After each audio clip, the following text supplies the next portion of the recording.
Hey guys, and welcome to a brand new video on the channel. So we are in World 84, which only means one thing. We are going to be doing a money making method with portables. So one of the sort of skills we've been doing quite a lot of since sort of Christmas time has been fletching. And every fletching video we've done has been very well received. Fletching is pretty much one of the best money making skills in RS3 currently in terms of actual skilling. And it's weird now that the transition from like gathering skills has completely moved into the artisan skills, where a lot of the skills you spend bank on actually make you money in RS3 now, which, you know, we're all for the constant changing money making methods. It gives us things to go and sort of highlight and pick up, which weren't money making methods before. So the method we're going to go through today is regarding fletching, and it's actually fletching fungal shafts. Now these are basically a component in Dinoarrows. What we're going to be doing is taking the fungal shaft here and adding on the dinosaur propellant, and then that's making the arrows ready to be tipped with the sharp shell shards. Now, we're only interested in this process because I think this process is what makes the most GP. Not only that as well, I have tested this method on the Grand Exchange before. Because Dinoarrows are a little weird and a little bit inconsistent with their prices, and the fact I've been burnt with those full arrows, I wanted to make sure that the prices were correct and the method actually worked. So I've done that before, checked the Grand Exchange, and it does seem pretty viable.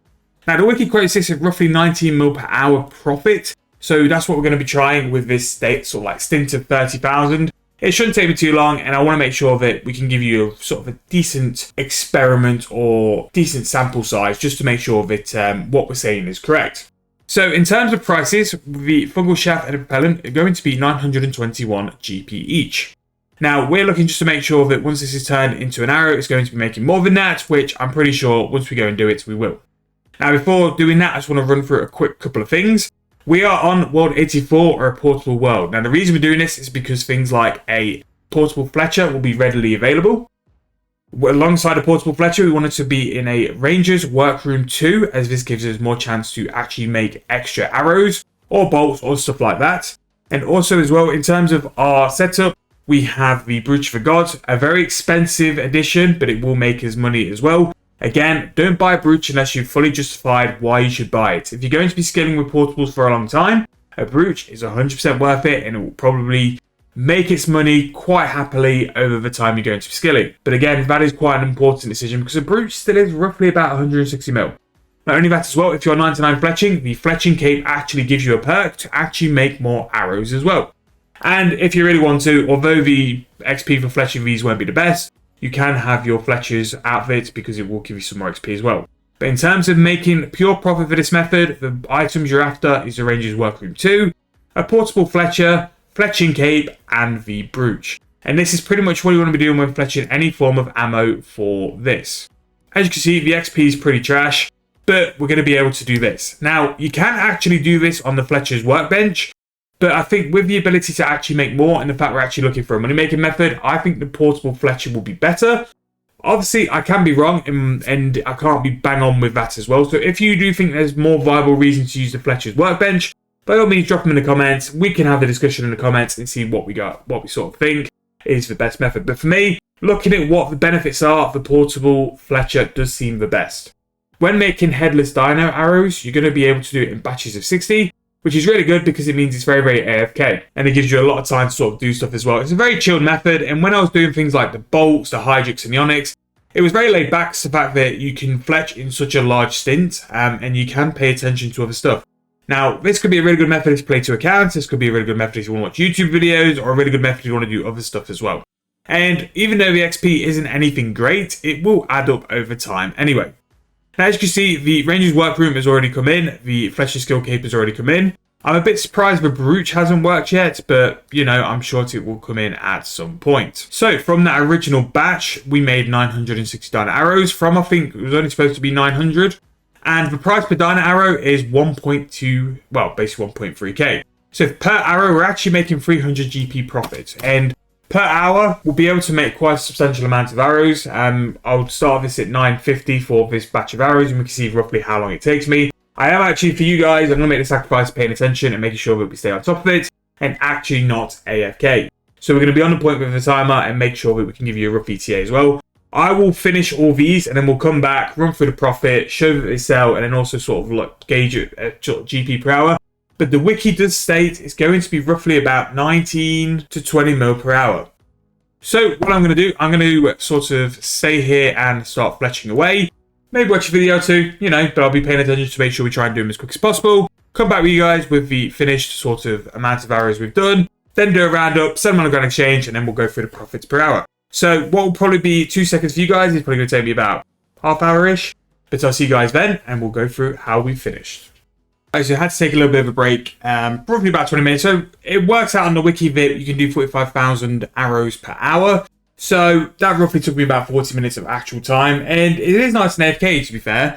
Now, if you've learned from that, the portable does not save on the headless arrows. So the extra 405 arrows I've got have been from the workroom and the Fletching cave. So because of this, you do not need the Brooch or the portable. Now, the workroom is a lot easier to get with the Fletching cape, but either way, it will have some level of benefit if you have either anyway. But just for pure GP, would have still made money anyway. So let's go to the Grand Exchange. We can see if they do sell. So I bought these a couple of days ago. So if I check my history and prices, let's have a look. So all in, we paid 24 mil for the propellant and we paid 3.5 mil. So 27.5 mil. Now, when I did price check these the other day, they were higher, which is a bit sad, but yeah, it is what it is. I think they did go over mid though. So that is probably why.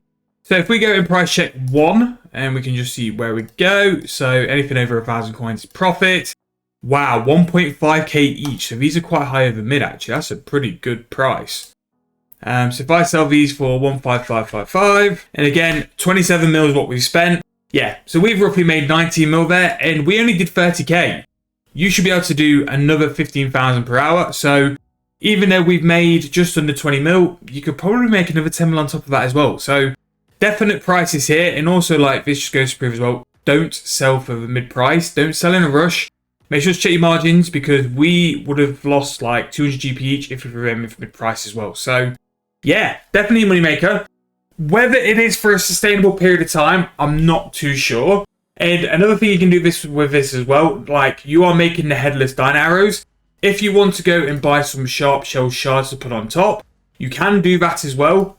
Because a finished Dinoarrow is a price of 1.7k. Now, I think personally you will lose money making the Dinoarrows. So that's why I've only really gone through making the headless Dinoarrows, because I think the next stage is not worth it.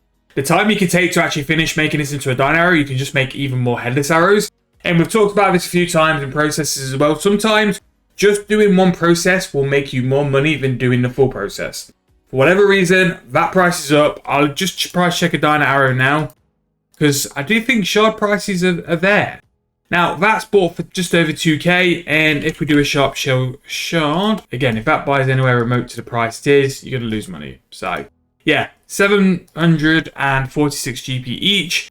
You're going to be losing money making Dinoarrows. Don't do that. Just keep doing the headless Dinoarrows. They are that price for whatever reason. Will they be that price forever? I doubt it. But as you can see there, it didn't take long to sell all those. And that is 46 mil in the cash stack.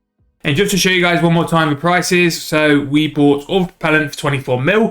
These were a slow buy, and I would highly recommend, especially on the propellant, buy it slow and then instant buy the fungal shafts, because the fungal shafts are cheap.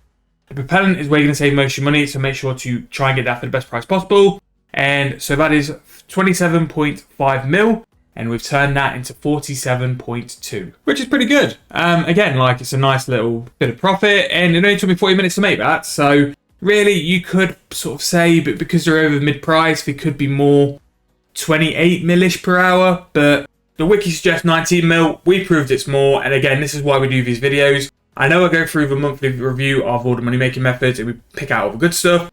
This is why we do the individual videos on them, because we can highlight when there's actually more money to be made rather than like what the wiki suggests. And this is why I check margins, because sometimes it is that case. And that is why the wiki should only ever be a guideline. It should be a place for you to have ideas on what you're going to do with money making methods as well. But also, not only that, because of something, we actually ended up with a surplus of propellant. We actually say 400k there. I know it's not the end of the world, but it'll probably make it a little bit more money in the long haul if you're going to be doing this consistently, which I do think you should, because it's proved that it's a really decent money making method. And fletching is low-key starting to just go up and up there. Things like herb lore and crafting are really, really consistent with their money making methods, but I think fletching for the profit per hour is there. I think fletching and rune crafting, apart from like a very like high tier, very high price secondary herb lore potion, it's probably one of the best money making methods in the game. So in terms of skill-wise anyway. But let me know what you guys think anyway. Do you think this is going to be sustainable for a long time? Please let me know if you enjoyed the video. Any suggestions for money-making methods or content you want to see, drop in the comments. I'll always try and reply, and I'll always try and make what kind of videos you guys want. Thank you so much for watching. Please subscribe if you're new to the channel, and I'll see you guys very soon in the next video.